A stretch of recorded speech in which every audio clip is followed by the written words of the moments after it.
When it comes to using vCenter Server Converter, let's talk for just a moment about the different use cases.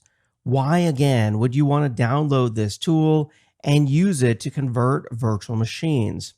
Well, the primary use case is physical to virtual, also known as P2V.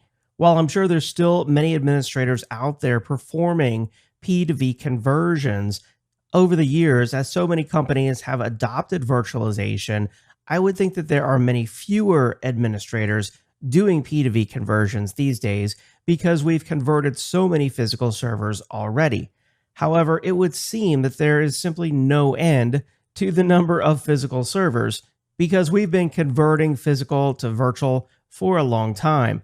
Now, it could be a physical server that you're converting in your data center, or it could be even an end user desktop that you want to convert into, let's say, a VDI instance.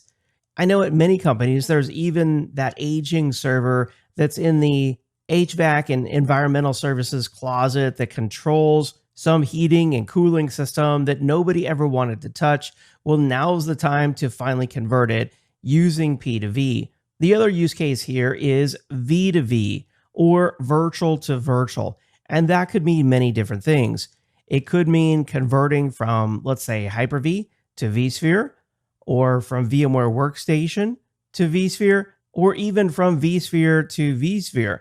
No matter the conversion you need to make, VMware vCenter Converter is free and it's easy to use. So with that, let's talk about the architecture. Exactly how does vCenter Converter work? The goal of vCenter Converter is to convert physical machines and virtual machines into VMware vSphere to allow you to run them as vSphere virtual machines. And it can even do this without any downtime if you choose to do that, and it can scale up to very large conversions. The components or the architecture break down into a server component, an agent, which would be installed on the physical server or virtual machine that you're wanting to convert, and then a client. And the client is really the user interface, which walks you through the conversion process. Now, you don't have to install it in 3 different pieces. You can just install VMware Converter, just like any other Windows application, on the machine that you want to convert, and then use it to convert that machine, migrating it up into vSphere as a new VM. This client-server architecture is what allows vCenter Converter to scale up to multiple simultaneous conversions for very large-scale P2V conversion projects. vCenter Converter supports physical machines that run Windows and Linux, as well as virtual machines on Hyper-V and KVM. Now, if you're going to use this client-server model, you need to follow the advanced conversion steps, and I'll point those out to you when we perform the installation of vCenter Converter in the next lesson. Installing vCenter Converter standalone is easy to do. It's a free download from VMware.com, and it runs inside the Windows operating system. But while you can only install Converter standalone on the Windows operating system, you can use it to convert Linux desktops as well. For this lesson, I've created a virtual machine called Windows 10 Legacy Application. And what we're going to do is to pretend that this Windows 10 desktop is a physical PC and it runs some legacy application that's important to the Wired Brain Coffee Company. And while I'm sure that there's someone out there saying, hey, why use P2V to convert this desktop when you can just take the application, reinstall it in a fresh operating system inside a virtual machine, and just start over? And I do agree that that is the recommended path. But in many cases, you might have a system out there that's been upgraded from Windows 95 to Windows 98 to Windows 7 to Windows 10, and all along it has some critical company application running on it with local data, and nobody wants to make those changes to reinstall the application and migrate the data to a virtual machine. And because of that, the easiest course of action is to perform a P2V conversion. So we're going to pretend that this Windows 10 virtual machine is our physical desktop out there that has the legacy application on it, and we're going to convert it. And yes, I know it's a virtual machine already, but for the purposes of this lesson, how to perform a P2V, the example still applies perfectly. Let me show you how. I'm going to connect to this Windows desktop via RDP, where we will install the vCenter Converter standalone application. We'll then use that application to convert this machine, let's say it's a physical machine running the legacy application, into a vSphere virtual machine. So we've connected to this Windows desktop using RDP, and let's just pretend that we're here on the console or on the local physical computer that we want to convert. And to make this a little bit easier, I've gone ahead and gone into the local web browser and navigated to vmware.com/products/converter. And it's here that you get more information on VMware Converter, including a link to the VMware Converter documentation. And if we scroll up to the top here, a link to download VMware Converter now. I'll just log in with my free VMware username and password. And then this is where we can download VMware Converter Standalone version 6.2. We'll click to go to downloads. And you can see that this product has not been updated in quite a long time. However, the latest version still appears to work just fine to perform P2V conversions with vSphere 7. I'll click here to download, accept the license agreement, and we'll give this a moment to complete. With VMware Converter downloaded, I'll click here to run. And with this, we'll start the typical Windows installation process where we click Next, accept license agreements, click Next, select our installation folder. But this is an important question here. Now, we talked about the client-server model that VMware Converter offers. If we select client-server as our setup type, this will give us the option to install just the converter server, if we choose to do that, just the converter agent, or just the converter client. So these can be installed as individual pieces, and this is how you would scale up and perform a very large-scale P2V conversion. You would have one machine as the server, another machine as the client, and then you would install the agents across all of the hosts that you intend to perform a P2V or a V2V conversion of. Now, in our case, we're going to keep this a little bit simpler, and we're just going to perform a local installation on this machine, and this will be the machine that we'll be using to configure and perform the conversion of this physical desktop into a virtual desktop. All right, that's how easy it is to install VMware Converter. The default is to run the Converter standalone client now. We'll take that default, click Finish, and this is VMware Converter. In our next lesson, I'll show you how to use VMware Converter to perform a P2V conversion. With VMware Converter installed, it's time to convert this machine. To get started with the conversion, you can go up and click on Convert Machine.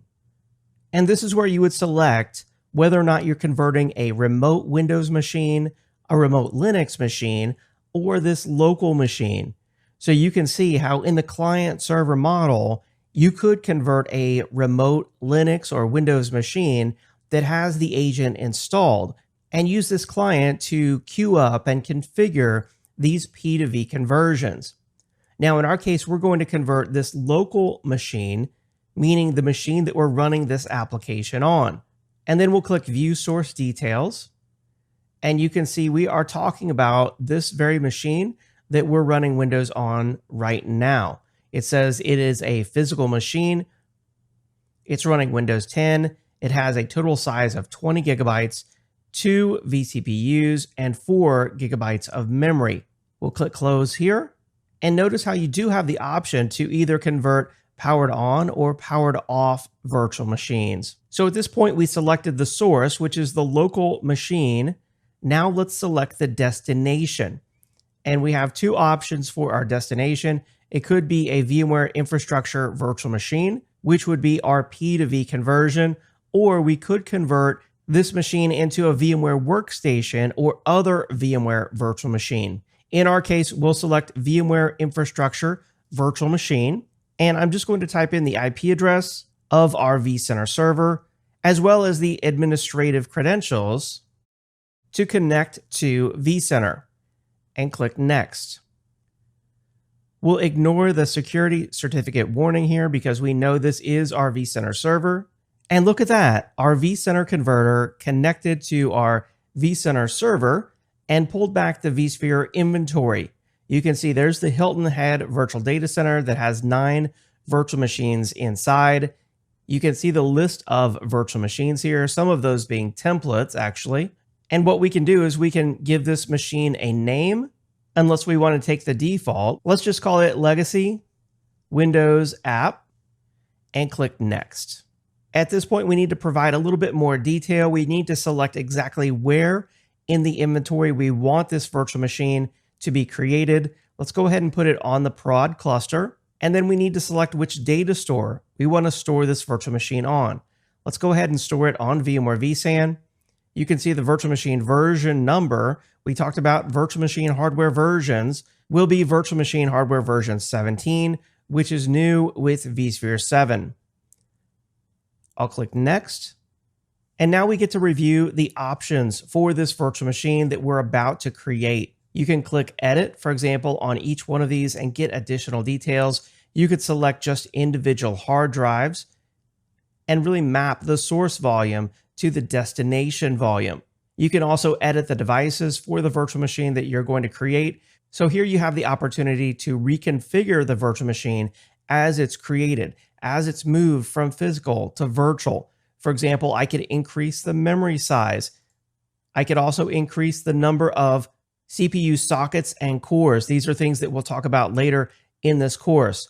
I could also reconfigure the network. And perhaps I don't even want to connect the virtual machine network interface card on this VM until I have a chance to go in and reconfigure the newly created virtual machine. I can also modify the services that I want to run on the new virtual machine. You can see the source services versus the destination services.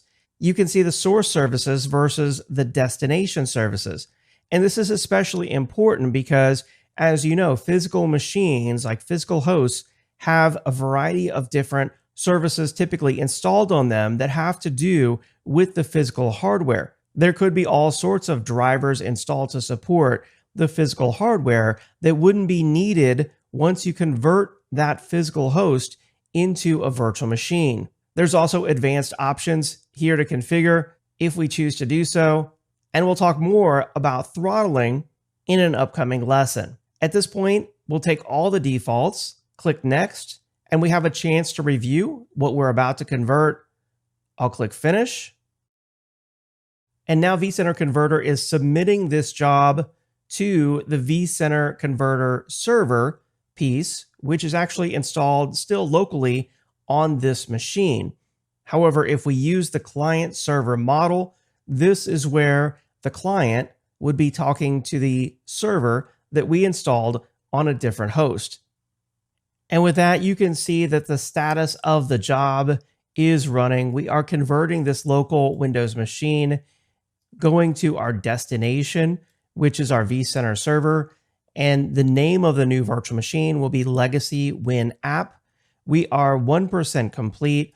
And notice it says that the estimated time remaining is 1 hour and 3 minutes. So as you know, these conversions can take a while. It depends on the size of the data. It depends on the amount of data that's being converted from the physical host into a virtual machine. And so this will take some time to complete, which means it's a good time to pause the recording, and we'll be right back. And with that, you can see that our virtual machine conversion has completed. We've got a checkbox right there. And although it initially said it was going to take an hour, I can tell you it ended up taking only about 10 minutes. So this virtual machine conversion completed successfully. Oh, and in fact, you can see down here, there's the runtime right there, 9 minutes with an average transfer rate of 35 megabytes per second.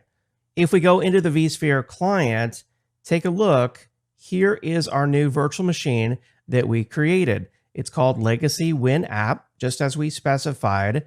I didn't go over here at all and do anything. It was all vCenter Converter that connected to our vCenter server, created the virtual machine, performed the configuration of that virtual machine, and then created a new virtual machine disk file. You can see it's the exact same size as the original 20 gigabyte hard disk that was on the server that we were converting, the same number of CPUs, the same amount of memory. And if we go up and click power on this virtual machine, we should see our Windows operating system. And unfortunately, we run into a problem here with this first reboot. It says inaccessible boot device. And I believe I actually know the resolution for this. Let's go ahead and power back off the virtual machine. And then if we go into edit the settings and take a look at the SCSI controller, what I found out through a little bit of research is that this should be changed to LSI Logic SAS instead of LSI Logic Parallel.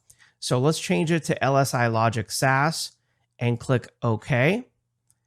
The other thing I want to point out is that it's recommended to install the VMware tools on the physical machine before you convert it. And then last tip is to make sure that the network settings are correct on the physical machine before you convert it to avoid any errors. Even if your physical machine is able to communicate with the vCenter server, it still needs full forward and backward resolution for the domain, just like the vCenter server would have. So with our controller changed to the LSI Logic SAS controller, let's go ahead and power back on this virtual machine. We'll cross our fingers and look at that. We get a login screen. We'll go ahead and log in as the same user, same password that we were using over on the physical Windows desktop that we converted. And here we go. You can see that even VMware vCenter Converter converted when we converted this physical machine into a virtual machine. We should have all the same applications, all the same data. This is the same machine. It's been imaged or backed up, if you will, and then restored or recovered into the virtual machine that was created by vCenter Converter over in the vSphere infrastructure. So that's how easy it is to use VMware Converter to perform a P2V conversion, converting a physical machine into a virtual machine. When it comes to converting virtual machines, there are a few conversion options that you should pay close attention to. Here in VMware Converter, if we go up to administration, you can see you have a number of options here that you can configure and customize. For example, the maximum number of tasks that can run concurrently. And when it says tasks, we're talking about conversions, P2V or V2V conversions. The default is to allow any number of conversions that you queue up. VMware Converter will do its best to process those. However, if you want to tune that down a little bit, you could customize this and, for example, only do 2 conversions at a time. Something else that you can configure under administration is the number of data connections per task. This is another way to throttle down the number of conversions, specifically the number of data connections that are going to happen for each of the conversions you queue up. And then finally, I should point out that there are some statistics down here on the bottom of the screen. You can get a summary of what's going to happen with your conversions. You can see the exact progress and the log of everything that happens step by step. So if something's taking too long, this is the place to go and find out exactly what's happening. You might think that a conversion is going to take an hour, but instead it could take, honestly, 10 hours. Conversions can take a very long time, but this is where you want to go to monitor the progress. One final tip before we wrap up this module, and that is on configuring resource throttling. When you go to perform a P2V conversion with VMware Converter, for example, if we copy the previous job we performed as a new job, and then click through this very quickly towards the end, what I wanted to demonstrate here is when it comes to the options for the conversion, you have the ability to perform throttling.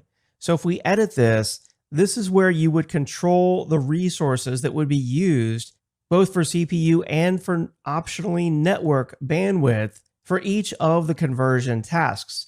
So we can configure CPU throttling here to either light or medium to ensure that the CPU on this host, if this host is currently in use for production workloads, we don't want the P2V conversion to slow down those production workloads. Remember, it is possible to use VMware Converter to convert a running virtual machine with no downtime. And not only do we want no downtime, but we also don't want any impact on any running applications on the machine that's being converted. So that's why we might want to configure light CPU throttling and even network bandwidth throttling as well before we submit conversion jobs for production hosts.